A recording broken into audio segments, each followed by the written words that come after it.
नमस्कार दोस्तों, मैं अभिषेक सिंह राजपूत आप सभी का फिर से स्वागत करता हूं एक बार UIS एकेडमी के प्लेटफॉर्म पे। जैसा कि आप सभी को पता है कि पिछले कुछ दिनों से हम ज्योग्राफी के बारे में पढ़ रहे हैं और इंडियन ज्योग्राफी को मैप के थ्रू समझने की कोशिश कर रहे हैं, जो आपके अपकमिंग एग्जाम, चाहे वो यूपीपीसीएस हो, बीपीएससी हो, यूपीएससी हो या फिर वनडे एग्जाम हो जिसमें आपको ज्योग्राफी से रिलेटेड इंडिया से प्रश्न पूछे जा सकते हैं, उसके बारे में हमें यहाँ जानना है, समझना है और सीखना है। दोस्तों, मैंने आप लोगों को अभी तक 6 क्लासेस में बहुत सारे टॉपिक को बताया, जो आप प्रीवियस ईयर क्वेश्चन में देखोगे तो आपको समझ में भी वो चीज़ें क्लियरली दिखाई पड़ेंगी। आज की क्लास में हम कल जो हमारा रिमेनिंग सेक्शन बचा हुआ था इंडियन रॉक्स के बारे में, उसको आगे हम कंटिन्यू करेंगे और देखेंगे कि क्या क्या चीज़ें हम देख पाते हैं। भारत के प्रमुख चट्टान, कल मैंने जब आपको ये सेक्शन कराया था तो मैंने यहाँ पर पाए जाने वाली आर्कियन एवं धारवाड़ चट्टान के बारे में पूरी इंफॉर्मेशन दिया हुआ था और धारवाड़ चट्टान से संबंधित और आर्कियन चट्टान से संबंधित होने वाले आर्थिक लाभ एवं इनके महत्व के बारे में भी हमने चर्चा कर रखी थी। आज हमारा जो सेक्शन है वो स्टार्ट होगा कुडप्पा से और इसके लास्ट में मैं आप लोगों को एक फ्लो चार्ट प्लस मैप के थ्रू दिखाऊंगा कि भारत में कौन सी कहां पर क्या चट्टान पाई जाती है। आइए देखते हैं नेक्स्ट चीज को क्या है। कुडप्पा समूह की बात करते हैं तो क्या क्या चीजें हैं। सबसे पहली ही लाइन आपको यहां पे देखने को मिल रही है, कुडप्पा समूह अवसादी परतदार चट्टाने हैं, मतलब सेडिमेंटेड लेयर्ड रॉक है, रॉक्स हैं ये, ठीक, सेडिमेंटेड लेयर्ड रॉक्स हैं जिनका निर्माण धारवाड़ समूह की चट्टानों के अपरदन से हुआ, डेनुडेशन की वजह से इनका निर्माण और इस पे डिपोजिशन की वजह से फॉर्मेशन हुआ। ये अपेक्षाकृत कम रूपांतरित चट्टाने हैं जो सैल, स्लेट, क्वार्टजाइट एवं चूना पत्थर से निर्मित आपको दिखाई पड़ती है। अगर कहा जाए कि जीवाश्मों की यहाँ क्या मात्रा रही है तो इन क्षेत्रों में भी जीवाश्मों का अभाव पाया जाएगा। क्या होगा? जीवाश्मों का अभाव यहाँ पर भी पाया जाएगा और इसका नामकरण आंध्र प्रदेश के कुडप्पा जिले के नाम पर किया गया है, जहां ये चट्टानें एक विस्तृत अर्धचंद्राकार सेमी सर्कल द्रोणी में पाई जाती हैं। तो इसके नाम का मामला आएगा तो याद रखिएगा कहां? आंध्र प्रदेश। यहां पर ये चीजें आपको देखने को मिल रही हैं, देखने को समझने को मिल रही हैं। ठीक, चलिए आगे देखते हैं कहां कहां किन किन क्षेत्र में इन चट्टानों का विस्तार पाया जाता है, उसके बारे में भी हमको फोकस करना, उसके बारे में भी हमको जानना है। तो सबसे पहला पॉइंट, इन चट्टानों का विस्तार आंध्र प्रदेश, क्योंकि नाम यहीं से पड़ा हुआ है कुडप्पा, तो यहां सबसे पहले। दूसरी चीज, कुडप्पा व कुर्नूल जिले में कृष्णा घाटी, नल्लामलाई पहाड़ी क्षेत्र, ऊपरी कुडप्पा श्रेणी, पापाघानी व जीचेआर घाटी, निचली कुडप्पा श्रेणी आदि में इनका विस्तार आंध्र प्रदेश में ही पाया जाता है।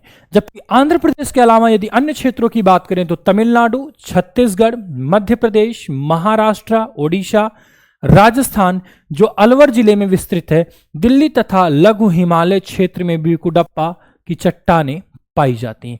अगर इनकी इकोनॉमिक सेक्शन की बात करें कि भारतीय अर्थव्यवस्था में ये कैसा प्रभाव डाल रही हैं, तो भारतीय अर्थव्यवस्था में आर्थिक दृष्टि से यह एक महत्वपूर्ण चट्टान क्रम है जिसमें बालू पत्थर, सैल, क्वार्ट, स्लेट,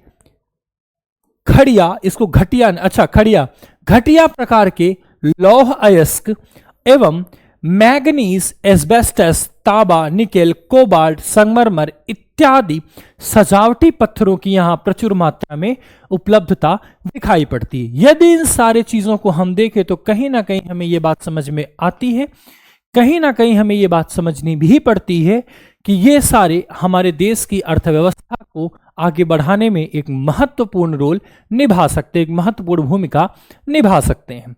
इसमें कहीं कहीं बेसिक लावा विभिन्न भित्तियां मिलती हैं, जैसे गोलकुंडा के हीरे तथा रायपुर चट्टान समूह के लौह अयस्क। आप सभी को पता होगा कि मध्य प्रदेश का पन्ना जिला अपने हीरे की खान के लिए फेमस है और भारतीय सिनेमा में इसके ऊपर एक गाना भी बना हुआ है कि पन्ना की तमन्ना है कि हीरा उसे मिल जाए। यह भी इंपॉर्टेंस, अगर आप गानों को भी समझेंगे तो कहीं ना कहीं आपके गाने आपको इस बात को समझाएंगे, बताएंगे कि क्या हमारे भारत की भौगोलिक स्थितियां रही हैं। ठीक, चलिए आगे देखते हैं। नेक्स्ट हमारा आता है विंध्यन समूह।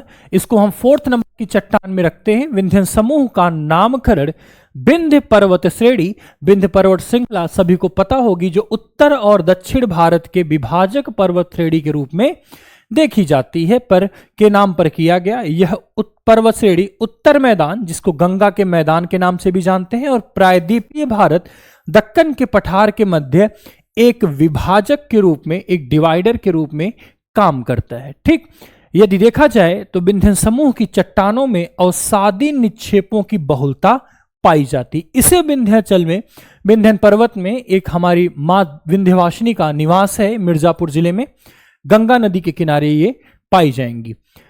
विंध्यन समूह की चट्टानों में अवसादी निक्षेपों की बहुलता पाई जाती है, जिसके परिणाम स्वरूप इसमें क्षैतिज अस्तर पाए जाते हैं। लेयर्ड सेक्शन होता है, जिसमें बलुआ पत्थर, सैल, चूना पत्थर, हीरा युक्त लौह अयस्क एवं सीसे का जमाव देखा जाता है।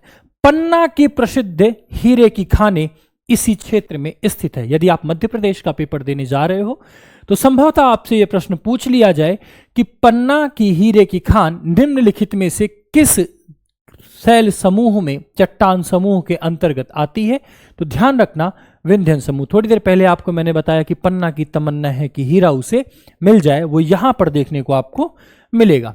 विंध्यन समूह की चट्टानों प्राचीन अरावली से संधि क्षेत्र से लगभग 800 किलोमीटर की लंबाई क्षेत्र में एक भ्रंश घाटी, जिसको इंग्लिश में रिफ्ट वैली के नाम से आप जानते हो, डिटेल मैंने आपको पेड बैच में पढ़ा रखा है, भ्रंश घाटी में पाई जाती है, जिसे ग्रेट बाउंड्री फॉल्ट के नाम से भी जाना जाता है। इन चट्टानों का विस्तार कहां कहां? पन्ना मध्य प्रदेश, तो दूसरा आपने यही देख लिया, पहला मध्य प्रदेश, छत्तीसगढ़, आंध्र प्रदेश, गुजरात, राजस्थान एवं अरावली श्रेणी के समीप पाया जाता है। तो ये महत्वपूर्ण डिस्ट्रिक्ट्स है, महत्वपूर्ण स्टेट्स है, जहां पर ये विंध्यन श्रेणी का निवास देखने को मिलेगा।